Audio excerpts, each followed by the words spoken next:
Come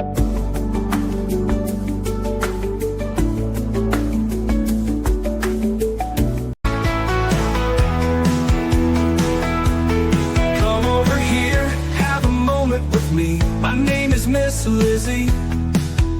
I don't ever smoke the dizzy, but we can always share some disease. It's just a cup in time. This song doesn't have to rhyme. Life's all of us, not every moment we can be feeling fine.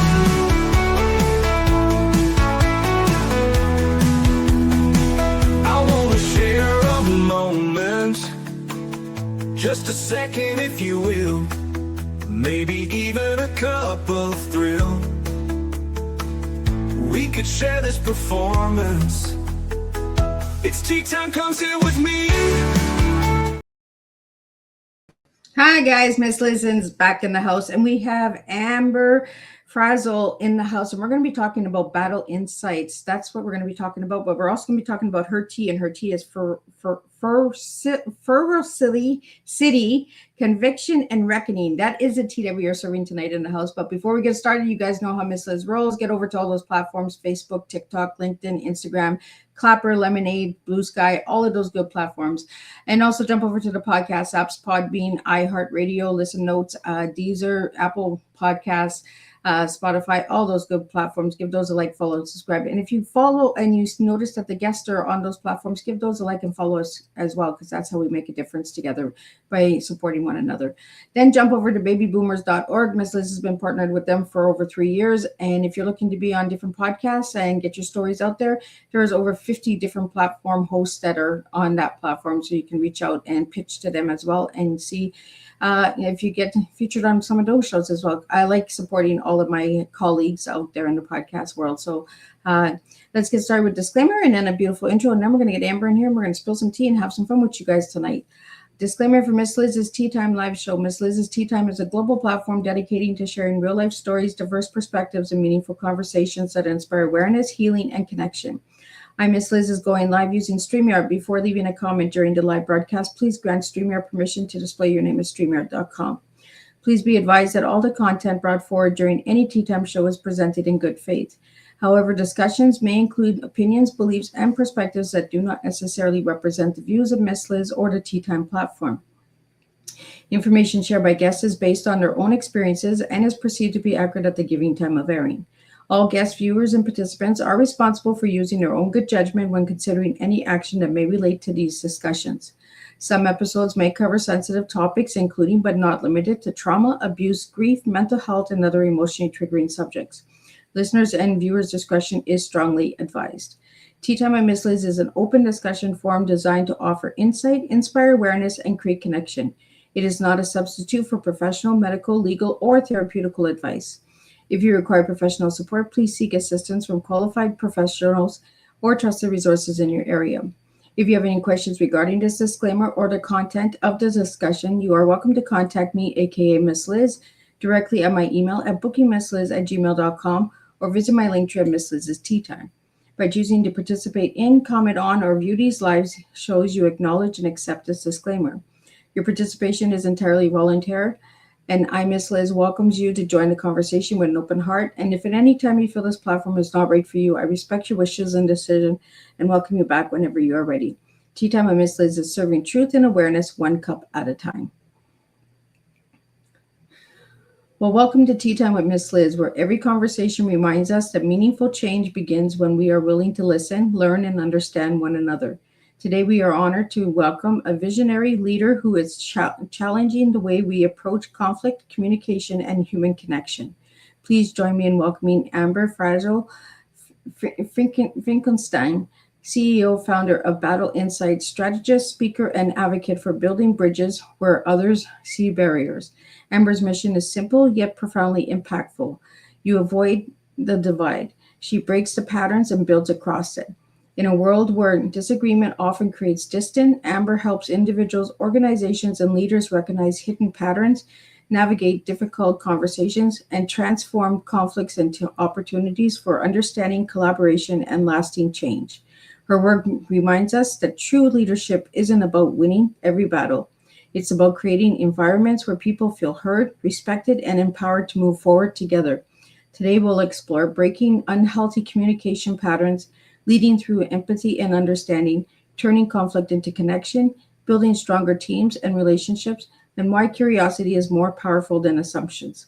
Amber reminds us that every conversation has the potential to either deepen division or build a bridge towards understanding.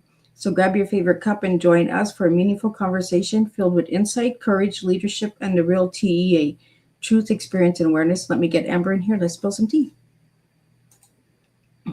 Welcome, Amber. Hi there. It is a pleasure to have you. We got to know each other a little bit last week, and tonight we're going to get to know each other a little bit more. So Amber, if you could share with my listeners out there a little bit on who Amber was as a little girl and who Amber is now. Who Amber was as a little girl is pretty much who I am now. I was outspoken, but not as aggressive. I was not hard-headed, but I didn't listen probably as much as I should have. I was able to be who I wanted to be, but that was also built in an environment of really honest, aggressive communication, and I've taken that with me here. No, I'm pretty much the same person I was when I was a little kid growing into a teenager. Yeah, and not in a bad way.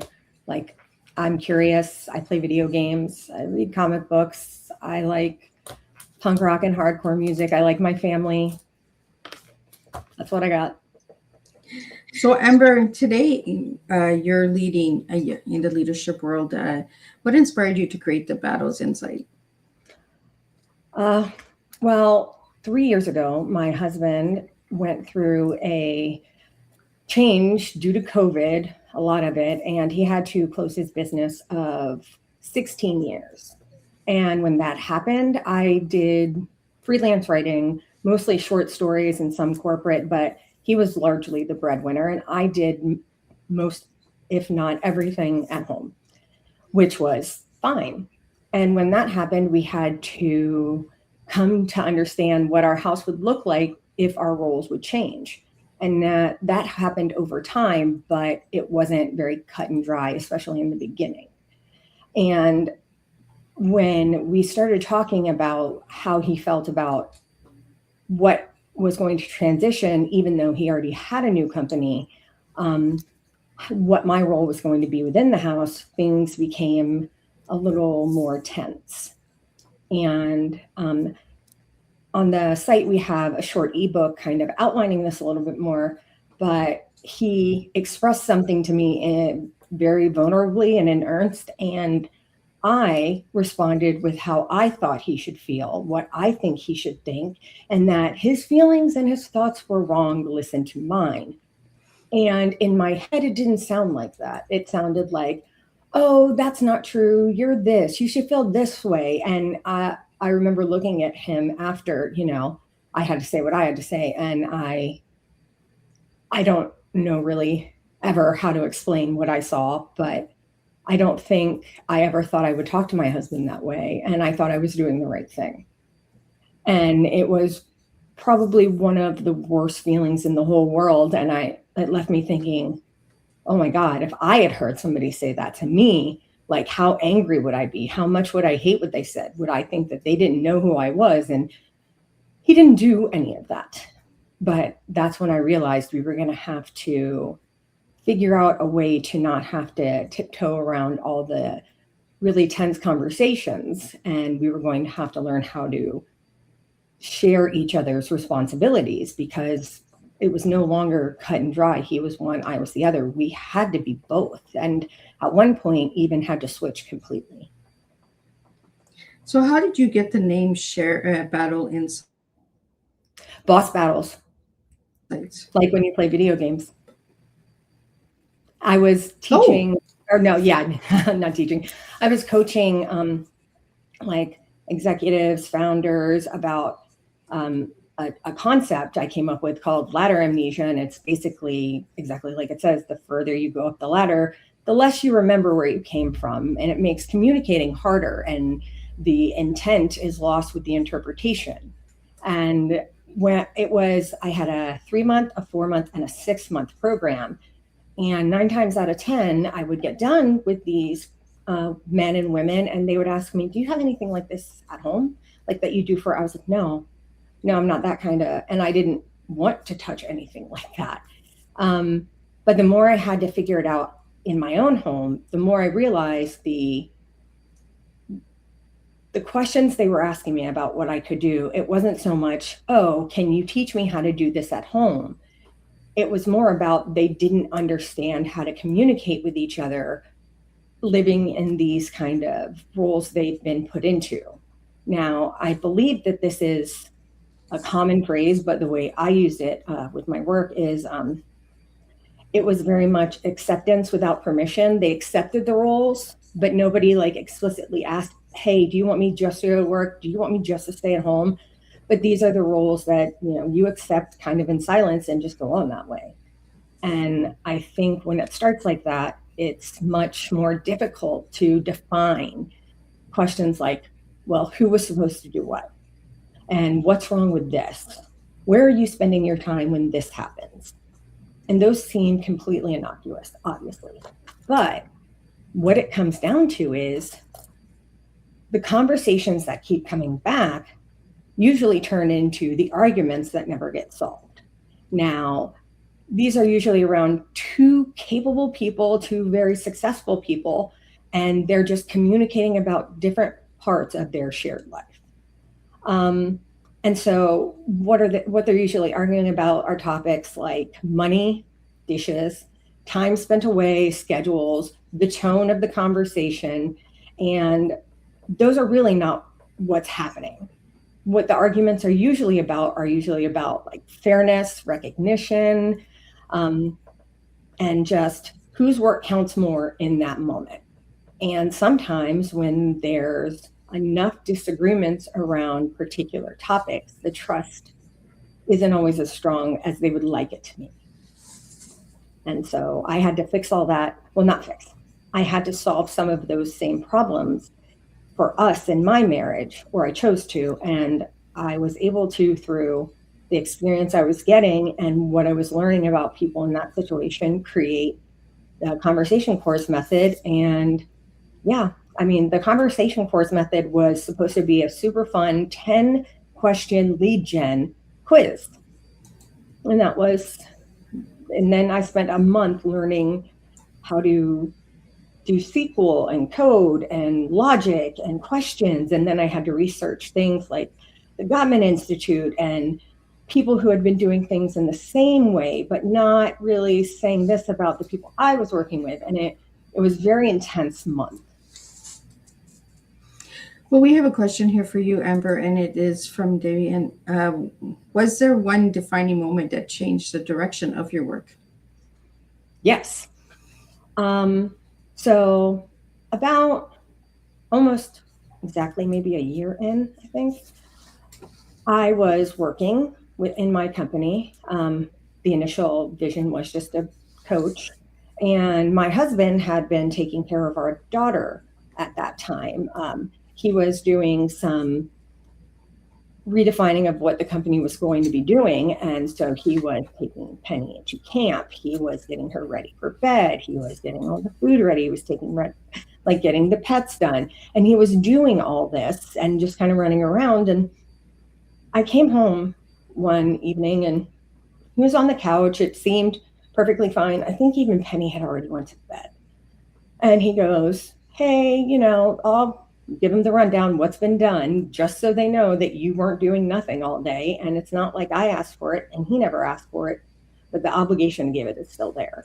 And I recognize that. And he goes, "Can I just take like a little time? I didn't want to just go because Penny is asleep, but I didn't want to leave her alone. Can I just have some time to myself for a little while?" And I heard him say it, but it was like one of those things where I have said it in my head 1,000 times, and I didn't always ask for permission. I would feel bad, or if he was really tired, I just wouldn't say anything at all. Not that he ever encouraged me not to do that. And I was like, of course, you don't get to leave. That's the thing about this position. You don't get to go anywhere. You don't get a paycheck. You don't get like a list of the jobs you'll be doing. You just get to do them. And then I get to come home from whatever I was doing, which I really, really love. And you're the one asking me if you can take a little time, please. That's exactly it. And he just, he got to be like, he's just like, I just had no idea. And that was, I was like, okay, maybe there's some things that I could potentially do with this topic. Yeah, that was the moment though, where I was like, maybe this isn't as explored as I thought it was. So we have a question here from Ariel for you, Amber, and it's, why do you think people avoid difficult conversations even when they know they're necessary? And it kind of continues from what you were just sharing. So, yeah, sometimes it stems from a need to be right. Sometimes it stems from a need to win the argument. But the things that happen around the conversations that never get solved is they usually have a predictable ending of not getting solved. And when I really had to challenge myself, I was like, okay, so then what happens after Jake and I kept not solving it? The pattern was, we're both angry. We both were heard. He came at me. I came at him. He knows I'm not happy what he said. I know he's not happy with the way this looks. Okay. And then that was it. And it's not something you mean to do, but it's something that compounds over time. It is very much, I guess I never thought of it this way. The argument starts to small, but it accrues interest over time. And well, it's kind of like an investment, right? You have to pay the investment on it. Yeah, you have to pay to protect the pattern that whether or not it gets solved, you two are still okay for the most part. It still doesn't mean that it won't bleed out into other areas. It just means for that moment, you're going to move forward. You're going to be together, sit on the couch, do whatever it is you do. But the thing is, it happens in one moment and one day. And then maybe a year later, it happens. You start kind of bracing for that conversation a couple days later. And years after that, if it's around something like the credit card, and a lot of people assume that, in these situations, there's a lot of accountability around where the money goes. And the reality is there's a lot of responsibility about what gets done. And then a lot of times you kind of have to justify where the money went.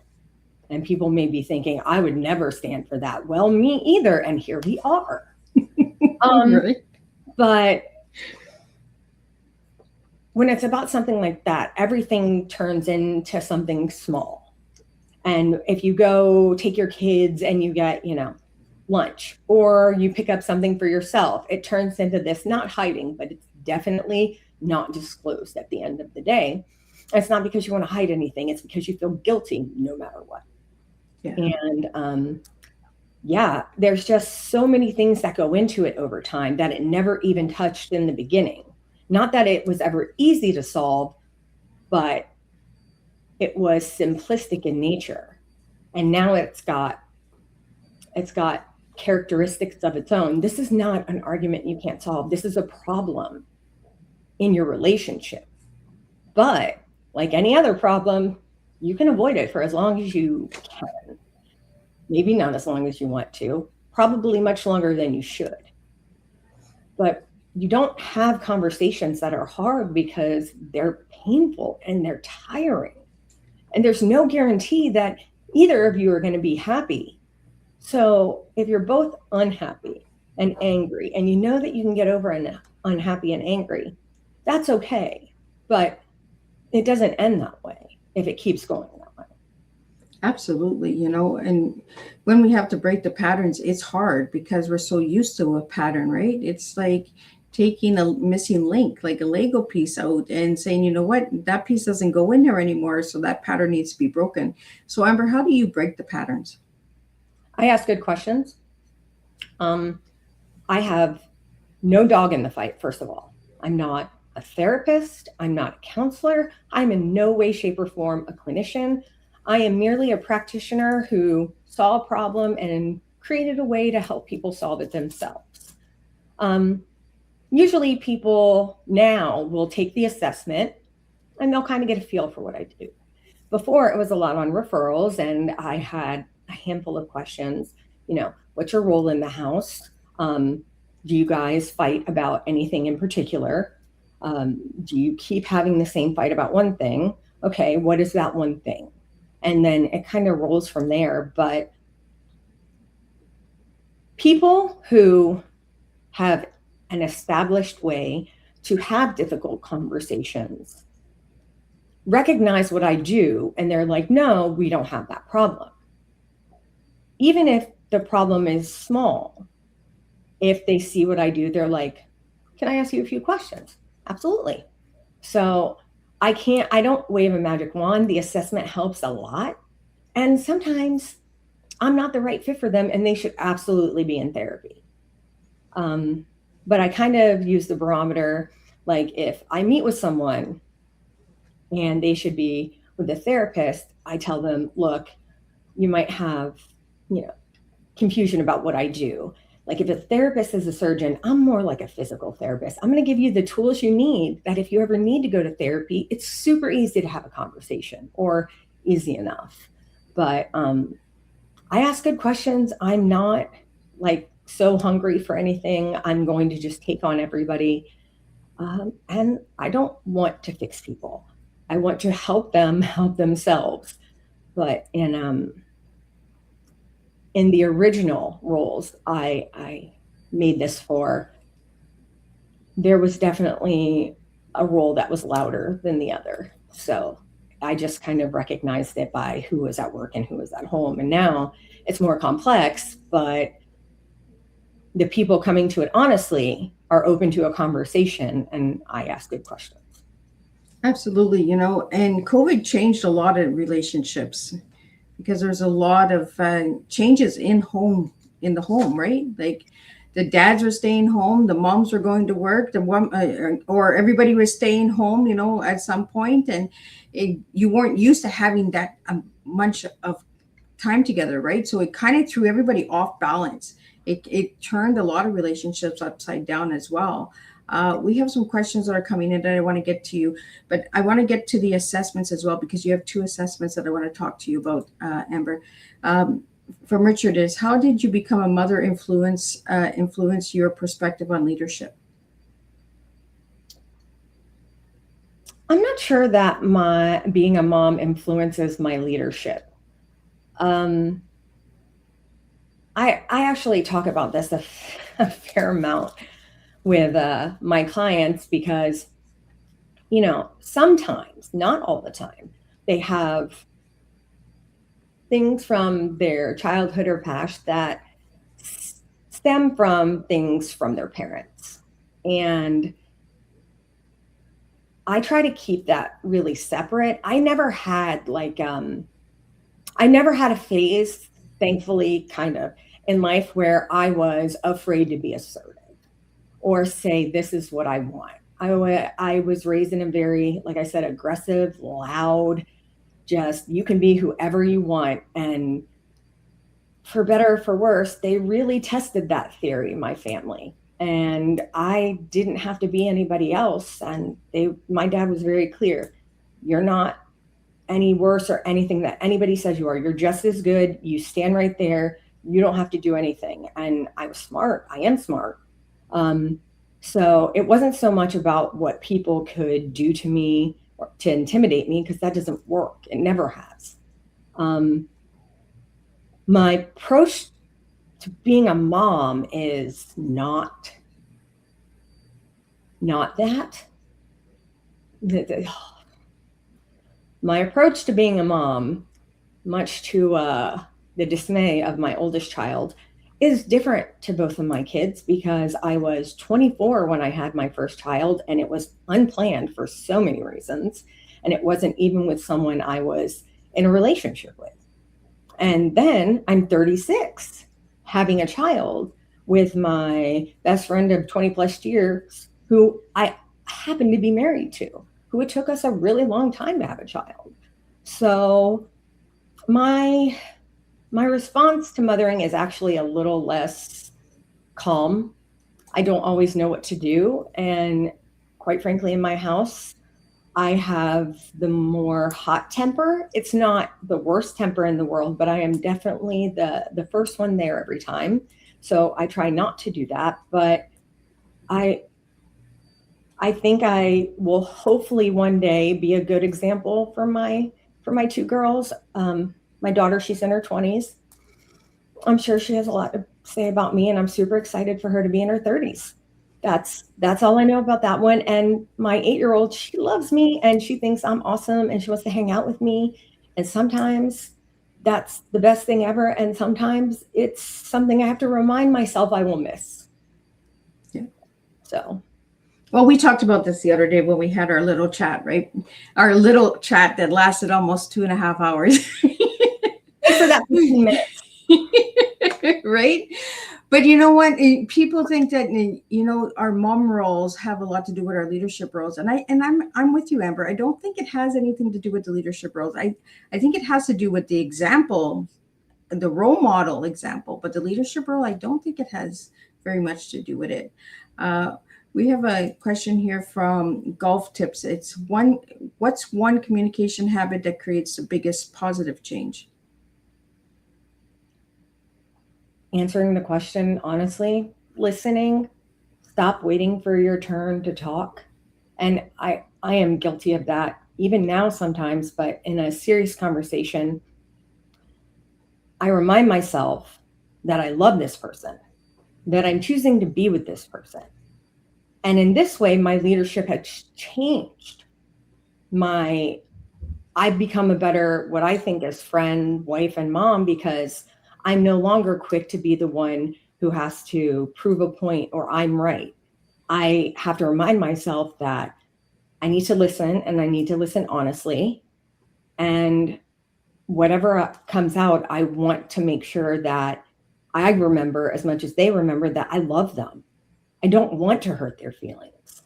There are plenty of people's feelings I want to hurt out in the world, and I have no problem doing that. But you never want to hurt your kids. You don't even want to hurt, like you never really want to hurt your wife or your husband. Like I joke all the time about hurting my husband, but it is a joke. Yeah. It's part of marriage life, right? And sometimes people take it so literally that we want to hurt our spouses. But you know what? Sometimes we just want to wring their necks. Like, Yeah, no. Jake and I had to have a starting off point for everything. And it's much easier to be judgmental of other people's relationships, but I had to be honest about my own. And even after creating my assessment, I had him take it. And then I took it honestly. I didn't have I had been very lucky to be around reliable groups of people for a decade, not in a clinical way, but in a way where they shared freely. And I write everything down. Even today, I just use, and I have hundreds of stacks of just notebooks. And yeah, it's hard, isn't it? it is. Well, Amber, I want to get into the assessments you have, because you have the fight that keeps coming back is a 6-week workshop. Is that workshop still going on? Because I noticed that it was back in May. I don't have, we had just gotten done with one. Actually, no, that one is new. We had one cohort, but that's a new one because it's one I do with my husband. It's the only one I do with my husband. We do it together. And it is much easier for a male and a female to listen to a male and a female. And I recognize that. And I've had individuals that I've coached for 6 months, like an individual wife and husband, but I didn't have a whole lot of groups. And I realized in that group, one person would feel like polarized, like, oh, they're just talking about me in front of me. And it was the male group. So I was like, okay. I asked my husband, I was like, you're familiar with my work. You would probably have to get super familiar with it, but I use this every day. I tricked you when this happened because he was my guinea pig for a year. And he knows that now. But there's a lot of things in there that people don't know, and even he was surprised about. But it just goes over once a week, and you meet once a week with 6 to 9 couples, depending on who they are and what the organization it's for or anything like that. And once a week we meet, usually on a Friday or a Saturday. It's 3 hours, which sounds like a lot, but it always goes over. And my husband and I, we do that. Each couple gets an hour alone with us. And at the end, you have like a little booklet of the things we've talked about. And if you ever forget, you have a personalized handbook on maybe how to remember how to talk about those things. And the 6-month one is bigger than the 6-week one, but the 6-week one is actually the easier of the two, but one's a longer version of the other. So you have a 6-week and a 6-month one. I have a 6-month one. I have a 6-week one, which is the fight that keeps coming back. The 6-month one is much longer and in depth. And then we have something called the realignment lab, which is short, 1 day. And then we have individual separate types of workshops we do for organizations. If there's any organizations that have multiples of the kind of couples we want to work with, my husband and I do individual, specialized, unique workshops for them. Well, Amber, let's talk about this. This question came in as, what inspired the fight that keeps coming back ebook? So tell us a little bit about this ebook. People kept asking me, well, what makes you the expert on this? Well, I'm not, and clearly neither are you. But I do have some experience with the topic. And so that's where I had to start. I needed to give people some space to learn about what this was and why it was there at all. I talk about what happened with me and my husband, how he's been my friend for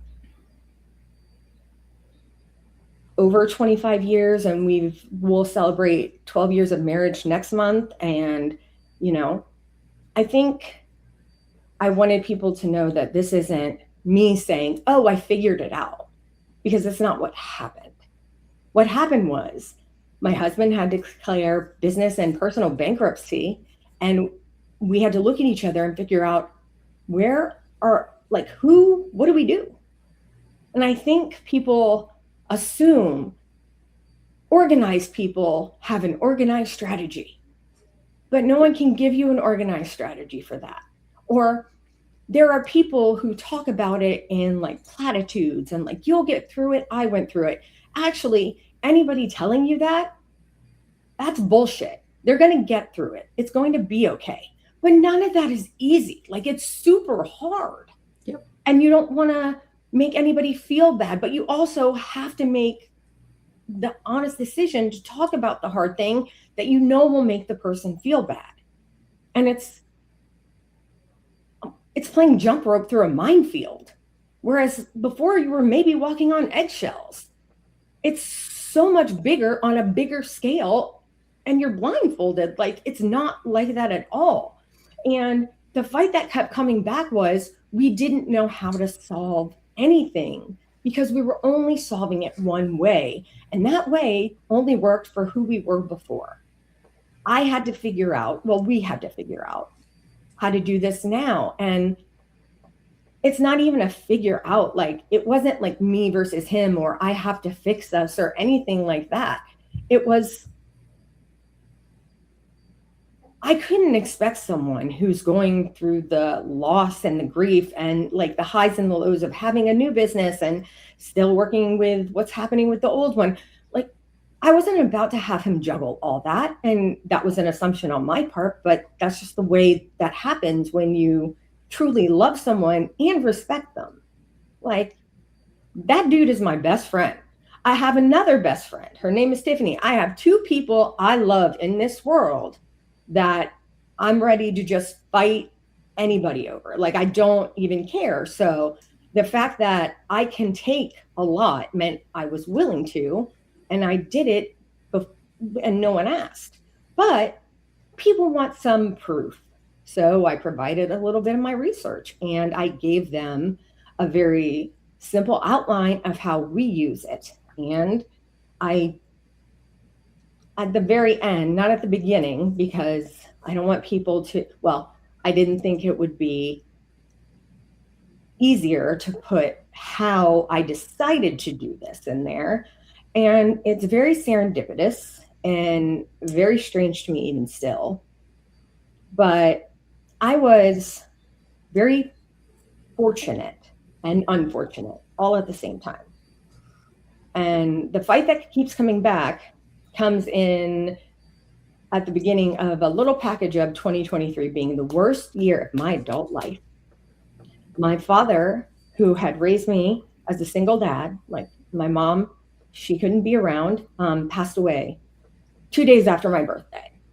Then my husband declared business and personal bankruptcy.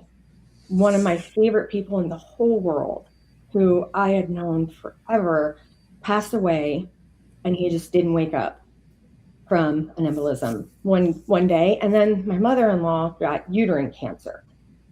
And my husband had a person with a significant role who was getting ready to have a lot of stake in their company and decide that maybe they didn't want to do that. And that was from February to October. And so in October, there was a sale on something, and it was unassuming. It was just 365 days of positive affirmations or something like that. And up until that point, I was a firm believer in realism.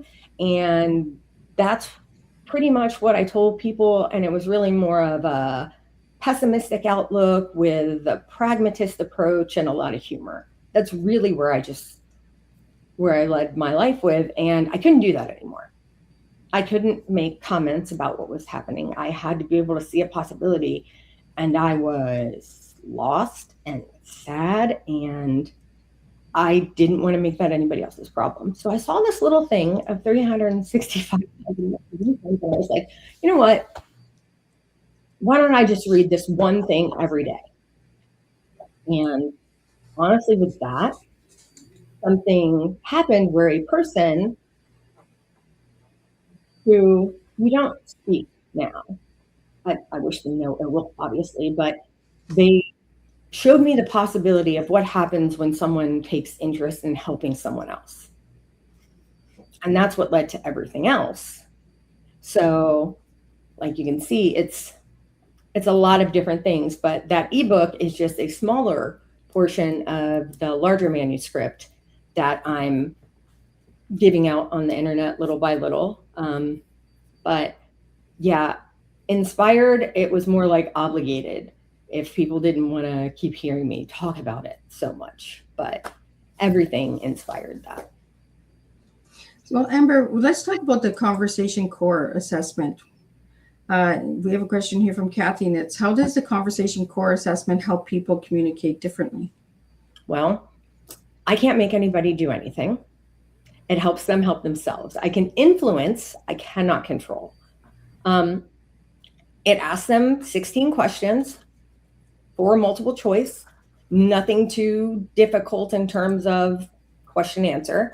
And at the end, it gives you an output of your primary core, which is generally how you show up to have a civil conversation.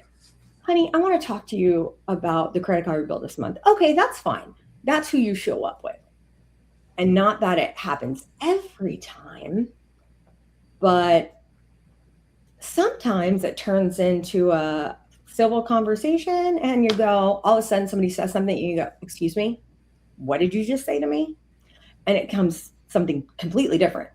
And that is your secondary core. And both have their positives and their negative reactions. And you get details on what those are. And if your spouse takes that with you, then you're able to see where you guys match up.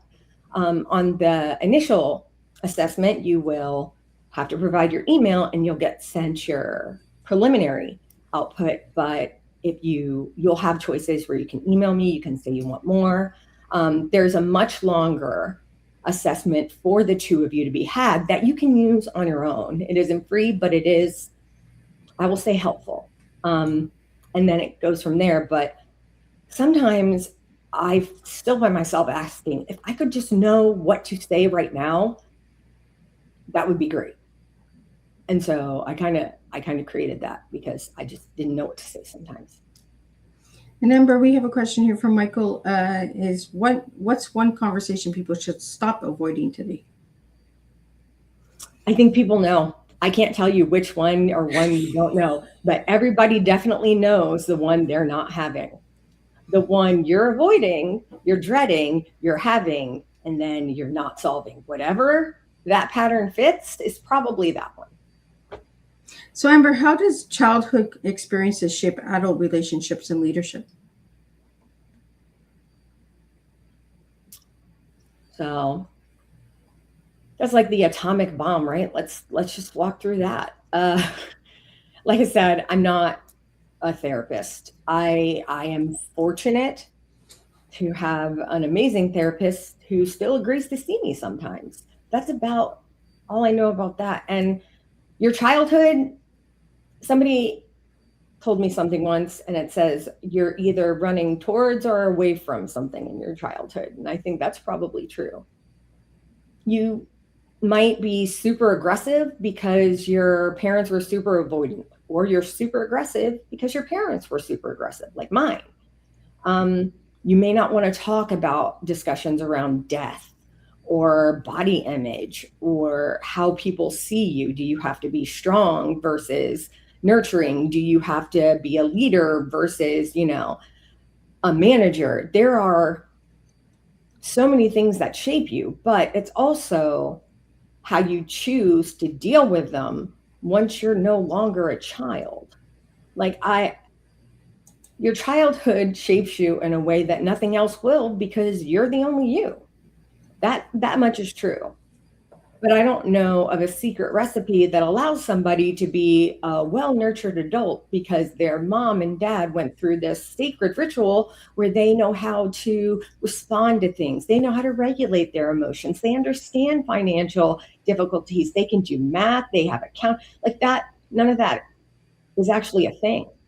But I can tell you, certainly, that no matter what your childhood is, if you continue to make excuses for bad behavior and you continue to have bigger roles where your decisions have bigger consequences, then you're just a bigger asshole. Or you are an asshole and you decide maybe this isn't what's going to be. And you make decisions to understand that. Now, you either do that in a professional setting, you do that through leadership development. However you do that, you continue to be curious about, okay, if I'm the problem, because remember, we can only control ourselves. I can point my finger at everybody else, but nobody got me to sit down right here and made every single decision I made except me. I can't blame anyone. It may have been a hard decision. It may not have been a real decision at all to some people, but I always had a choice. And people have to take accountability.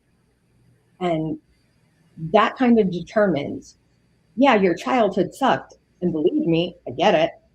But you don't have to be your parent's child all the time. And if you're making excuses, that's pretty much your leadership style. Something goes wrong, it was such and such. Something goes wrong, oh, you know what? Maybe it wasn't clear. Or help me work on how this happened and let's make a solution for it next time. Like just being able to understand that people make mistakes. Your company isn't perfect. And as much as we would all love to believe like quality control is really the real problem, it's not. It's people control, and that doesn't work either. So good luck on that question. I hope I gave you some insight to it, but the only thing that shapes us is the things that we let shape us. And then as we get older, we either make excuses to why they're there or reasons why they're not. And Amber, I like the name of your business, Battle Insights, because we're battling ourselves inside all the time, right? And until we get the insight of who we truly are and take accountability and responsibility, like you said, stop making the excuses. We can't blame mom and dad for the rest of our lives. We have to grow up at some point, and the communication skills that we have with our partners and our loved ones, has a lot to do with our childhood, because that's what we were probably shown, right? That's the pattern again. So we have to break that pattern. And that's what we talked about the other day when we talked for a while. It was the breaking those patterns are not easy, but we have to break those patterns. And we have to sometimes say, you know what, you're not good for me. You're just going to have to go over there. Yeah. And we talked a little bit about this. I had a unique, well, I had a traumatic childhood, but I'm putting that in the sense of I know my trauma. My trauma is not better or worse than anyone else's. It's not about that. But when I tell people I had an aggressive communication style growing up, well, my dad worked for a particular type of organization, a family organization that may or may not have ended up in some legal hot water sometimes. And he did that for 20 years before I was born. And then sometimes these people choose to take responsibility and they have to go to a correctional facility for some amount of time. And then when they get out, they're still that same person and there's a choice to be made. Absolutely. And what happened when my dad went to one of these correctional facilities with my mom is harrowing, and we don't have enough time for those trigger warnings. But I was able to then go with my dad, not because I was like, hey, I would really like to go live with my dad now, but because my mom had a difficult time with me as opposed to my three sisters.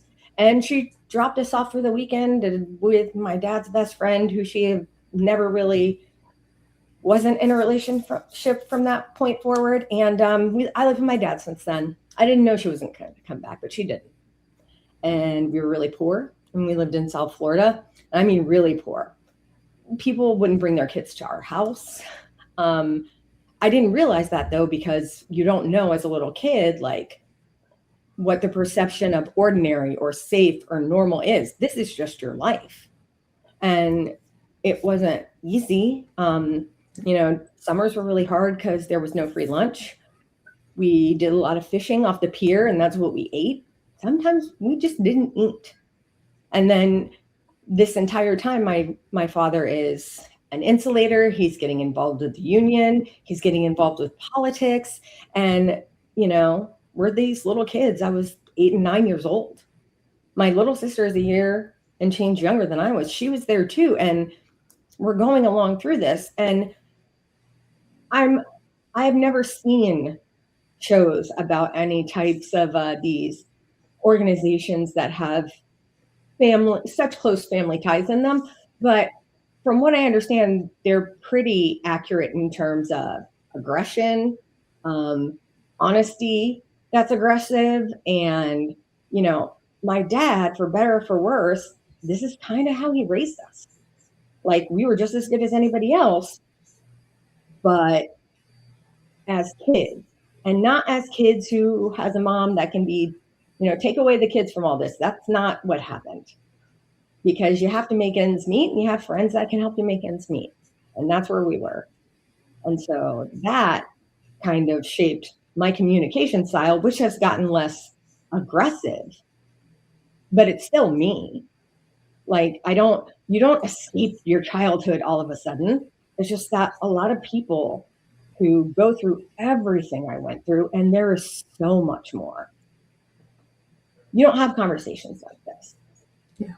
There's a lot of judgment, but also there were things that I remembered really had to struggle with in my 30s that I didn't as a teenager, that if I had to struggle with them as a teenager, I probably wouldn't be here.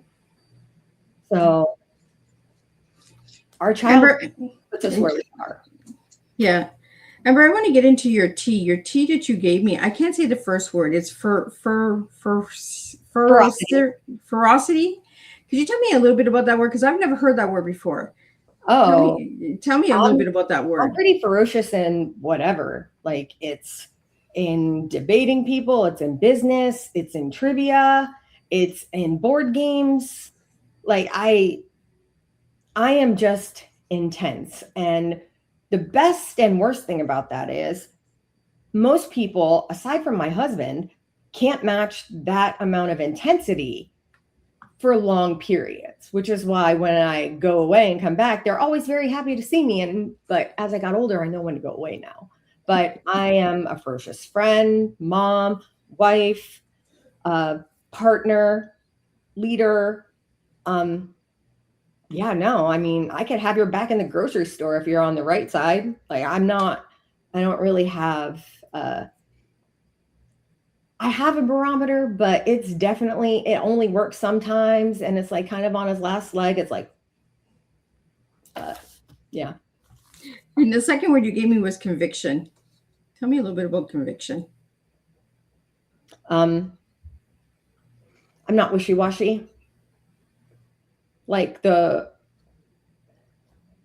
intensity that I communicate it may be, but I stick to things. If I believe this, it's what I believe. And I have a viewpoint about it. Now, if somebody wants to grill me on it, good for them, but I don't have a reason all the time. Sometimes I just feel that way. But my convictions are rooted in things like facts, science, situations, learning everybody's perspective, not just my own, even if I disagree. And I think that makes for a great place to have convictions. But I'm also just fiercely and stubborn. Like, I don't always agree with people who agree with my ethics, but, you know, I stand by them in the face of adversity, and they're probably different than what most people would think, but I don't feel the need to change a lot, not because I don't believe in change, but because I know who I am. And the last word you gave me for your T was reckoning. So we talked a little bit about this. Where I grew up with my father, there wasn't a lot of spirited debate around disagreements. It was you were or you're not. And that's just what it was. And when I saw your thing and responded, I was like, what is something that I do that I have control over, but I choose not to control it? And I will reconcile with people who I have no business doing anything with. And it scares a lot of my friends. I'm pretty sure it scares my husband, and my daughter has had to stop me in a Target. But I will confront things, mostly people, that other people are too nice to confront, especially if it's happening to multiple people. Like, I have no problem being the person in front doing the thing that no one else wants to do. And I like that about me. Sometimes it scares people, not in a good way. And that's not my intent, but I get their perspective. Like, I'm much more discerning and I make grown-up decisions. But even as, in my early 30s, I did not make as discerning and grown-up decisions. And I could take matters into my own hands when I didn't have to. And while that may still happen, it happens less in things like Target. Less. Well, I think it's a strong T. And, I learn always something from the guests. Like I learn new words, understanding of words. I never heard that word before, the ferocity. Yeah, it's like what they say about lions. They're ferocious. Okay. People are scared of me. Like I told you, I have like a cheap moment. Good. Like, I don't know what to do with that though. But it's definitely, if I asked a lot of people, is she scary? Yeah. But I don't know what that means. So Amber, let's talk about the thing that you sent me just before we went live. I'm going to pull it up for all of the viewers out there to take a look at. I'm just going to pop it up here so we can talk a little bit about this. So what's on the screen here? Yeah, I decided, and people were like, why are you even going to be on that podcast? I was like, I don't know. It sounds like a lot of fun. But I wanted to make sure that if people had wanted to have a conversation or had more questions, they didn't just have to message me on social media, which they're more than welcome to do. So I created something called a 1 week reset. And if you're listening to me and you're like, maybe she knows what she's talking about and would like to know more, I will be giving Miss Liz a link to sign up. It's 3 sessions that are 45 minutes. And what that is we're going to talk about the argument that keeps coming back for you. What is the one thing that you cannot get over? And we're going to talk about that, not how you feel necessarily about when one person says this and then you say that. That's not how that works. You'll take the assessment, we'll go over it, and then we'll go over how each of you can maybe start to look at this argument and others in a different manner. And usually that's a $350 offering, but for you, and because this was just fun for me, I'm going to make it $39.95, and I will provide you with the link for the payment link, and you can put it wherever you want. I'll put it on my social media, but this is something special just for Miss Liz because I really like her. Well, I really like you too, Amber, and we had a good talk for 2.5 hours a couple days ago. I always do my best to have my guests understand what tea time is all about and just be themselves. And I love that Amber is herself and she comes to the table, saying, I'm not a coach, I'm not a therapist, and I'm going to just give you the straight up answers. We have 2 more questions here for you that I'd like to get out, and one's from Ariel, and it is, how do you encourage people who are afraid to speak the truth? I don't know. In your home and in your surroundings, Amber, how do you encourage people to speak the truth? Get around people who you feel safe around speaking your truth. Challenge yourself on what that might be. Be willing to be uncomfortable with people being uncomfortable about what your truth is. I can't tell you how many people I've seen who will stand up for themselves in any particular situation except one. And you would never think that about that person. So afraid to speak their truth, or not quite true in that moment, that relationship, or that time, what being your true self shows up as. That's a question you have to ask yourself. You have to be honest with yourself, and you make the best decision for you. I'm not saying that if you're truly like a leader of people, you go into the boss and tell him to eat shit, and that's what's what, and don't worry about your family. That's not what I'm saying. But maybe the safest version of that is still possible. But you find people who you feel safe around. You can even practice showing up in your truth around the people you feel safe, and then branch out from there. But knowing what you're willing to lay down in front of someone and draw a hard boundary, like, this is who I am. I'm not sorry that you don't feel this way. It's unfortunate, but I am not responsible for your feelings. Your feelings are not facts. And as a matter of fact, this is who I am. That's how I approach it.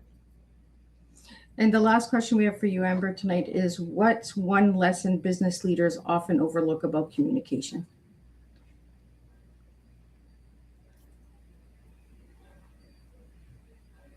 I'm trying to be diplomatic about this. You be you. I'm not sure I could be any other way. Okay. Business leaders miss about communication.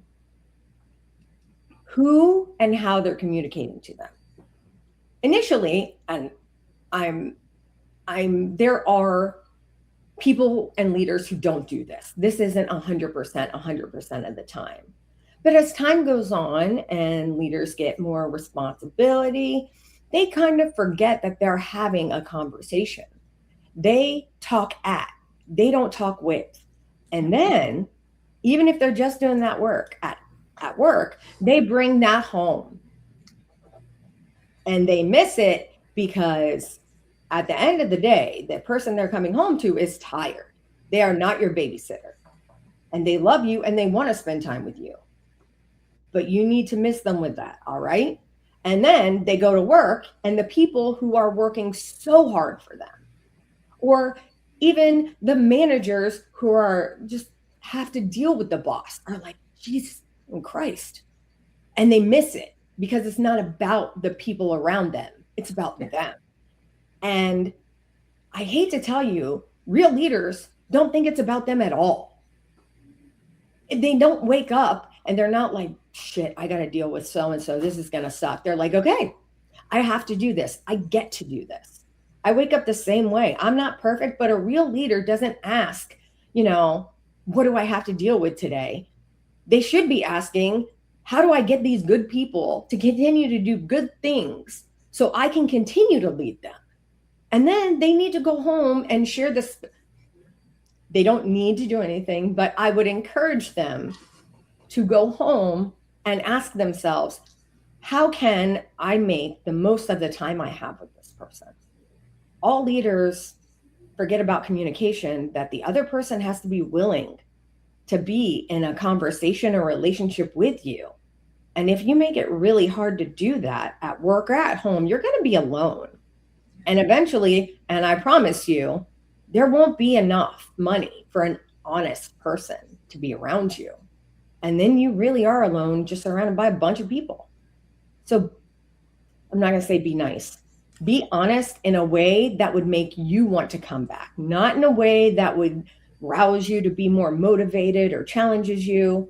Be honest in communicating with the people you respect, and they will respect you back. Because a lot of people, as they get higher up on that ladder, respect one thing, and it's not the people around them. Absolutely. So Amber, what's your final message to the listeners tonight? And if you could just spell out your website for all the audio listeners.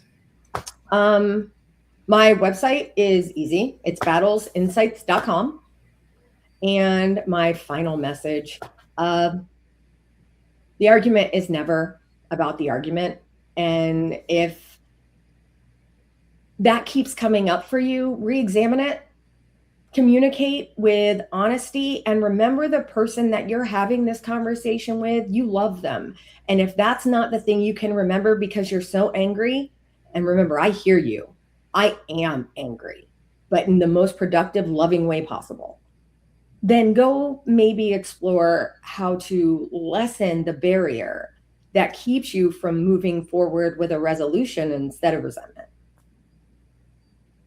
Well, thank you so much, Amber. It is a pleasure to have you back. It is a pleasure to see you again. It's been so long since I've seen you. I know. I feel like it's been like weeks, months, years to say. But I want to thank you. Exactly the same. Right. I want to thank the audience that joined in, threw your questions in, and asked and brought the conversation to life with us tonight on Tea Time. We're just going to do a quick wrap up of what tonight's Tea Time is, and we'll be back on Thursday, and we'll do this all over again with 2 new guests. What an enlightened conversation we've shared tonight. Amber, thank you for bringing your wisdom, leadership, and thoughtful perspectives to the Tea Time table. Tonight's conversation reminded us that conflict doesn't have to create separation. When approached with intention, empathy, and curiosity, it can become the beginning of stronger relationships and better solutions. We explore communications, leadership, human behavior, and the importance of recognizing the patterns that keep us divided so we can intentionally choose a different path.